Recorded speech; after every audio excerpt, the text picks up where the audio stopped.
Paramount's Sonic movie adaptations have come a long way since his first Sonic movie, having listened to the fans when they first announced the originally planned look and design of the iconic titular character. The internet was up in arms and rightly displeased with such a confusing and unpleasant depiction of the longtime favorite character. However, Paramount changed their direction and opted for a more familiar look, truer to the source material. Whether you want to say they were bullied into it is up to you. Since then, they've seemed to enjoy a successful franchise, with each of the films gaining popularity, fanfare, and of course, most importantly, ticket sales. Wow! Disney, on the other hand, has been known for their stubborn ability to focus on remaking older classics and reimagining alternate versions of them. When the first teaser of Mufasa was released 7 months ago, it was met with the massive dislikes, with much of the sentiment regarding the lack of originality, the overuse of photorealism over the source material, and more controversially, rewriting titular character origins. It's unmistakable which movie is getting more attention. Opening weekend and Sonic 3 is filling seats, mostly, while Mufasa struggles to get any more than a dozen into each auditorium. I've watched both movies in an afternoon, and I've taken notes, and I'll go over those in just a moment. Hello everyone, if you're new to my channel, my name's Eddie, and I'm just a guy who likes storytelling and movies. And so, let's begin. Sonic 3. Sonic, Knuckles, and Tails reunite against a powerful new adversary, Shadow, a mysterious villain with powers unlike anything they've ever faced before. With their abilities outmatched, Team Sonic must seek out an unlikely alliance. Silly, cute, heartfelt, there's a lot of Easter eggs sprinkled throughout the movie.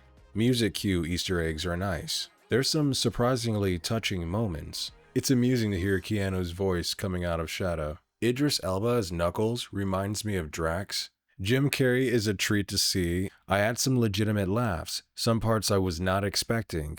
Laser Dance, good final act. It's a very easily recommendable movie. This movie goes over some themes of family, friends, dealing with anger and vengefulness. Sonic 3 has got the action, drama, spectacle, cool factor, it's heartfelt, and it might catch you in the feels. And here are the notes I took while watching Mufasa.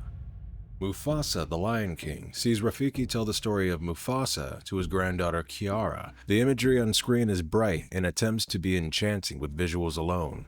The visual effects of the animals, especially in close-ups, can be absolutely gorgeous. However, references to the Unreal 5 engine spring to mind. The focus on stunning imagery plays into its own detriment. One scene in particular is of Mufasa's loss, and it falling totally flat for me. It felt like the movie was more concerned with the imagery and spectacle of everything, with little thematic significance to tie it all together. I liked most of the voices and performances coming from the characters, and to me, Donald Glover does emanate a sense of Matthew Broderick's performance from the original animated movies. I like Rafiki. Timon and Pumbaa, along with their constant knocking at the fourth wall, grew tired on me. There is a scene that shoves Pumbaa's face in a tight space with the camera, and it's an unpleasant amount of detail, to say the least. I found it about as comfortable as the poodle scene in Ang Lee's Hulk movie. I generally liked every song I heard, but they also have this contemporary element to them in their mixing and sound that I'm mixed on. Rafiki is a potentially unreliable narrator. It's kinda cool to see Taka's transformation into Scar. This point of the movie actually made me feel a bit of something. In the final act, there's a few moments that were either silly, rushed, or jarring to me.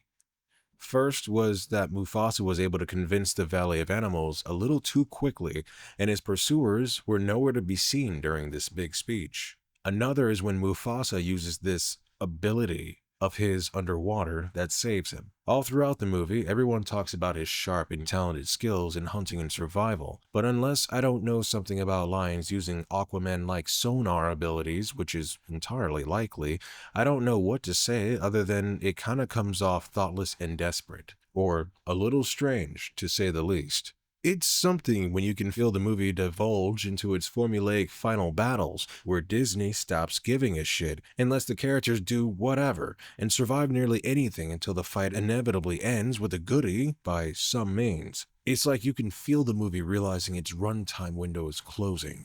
So by the end of the movie, I felt that the themes were a bit floaty, and my mind drifts and I can't help but wonder, still, what exactly was the point of this? I like the movie. It's just, I can't justify it in my head or to anyone else to go see it if they're already at a disposition with it. Now, here comes a task for me. Out of the two movies, which one would I recommend you go see? I'm gonna have to go with Sonic on this one. Sonic is the sillier, funnier one, while Mufasa is the more grounded one in nature, but both share similar themes of family, life lessons, and making important choices in trying situations. While Sonic 3's themes feel embedded into its very DNA, Mufasa feels wandering. If you've made it this far into my video, thank you so much. Happy holidays and Happy New Year's. Thank you for watching, and I'll see you guys next time.